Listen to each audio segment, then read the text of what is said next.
Google's Tensor chipsets have faced ongoing scrutiny for their lackluster performance and issues with thermal throttling.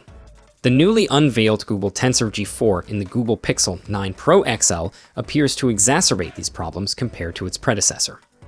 A user named Kalmashasm shared on X that after running a CPU throttling test app on the Pixel 9 Pro XL, the Tensor G4 experiences a staggering drop of up to 50% in CPU performance during prolonged use. The stress test monitored the frequency of all 8 CPU cores throughout the test, revealing that it only takes about 3 minutes of continuous 100% load for the CPU to begin throttling.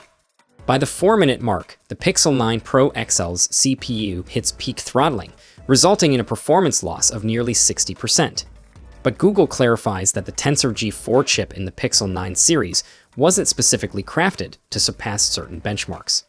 According to Sania Jobanputra, the current product manager at Google, the focus of the new system on chip is to provide tangible enhancements compared to its predecessor.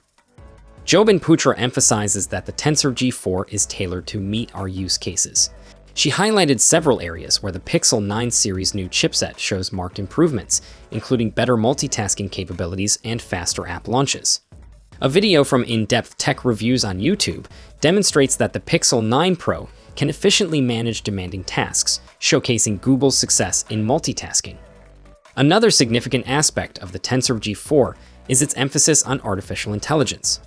Jobanputra mentioned that the team collaborated with Google's AI division, DeepMind, to fine-tune the chipset for Gemini Nano and future models that may operate on the Pixel 9 devices. During the launch event, it was noted that the new chip supports the multimodal features of Gemini Nano and offers 3 times the performance for on-device AI tasks compared to the Tensor G3, with the capability to process up to 45 tokens per second.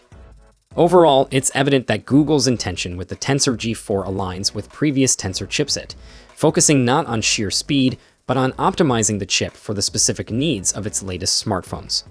So, what are your opinion on this benchmark results of the latest Pixel 9 from Google?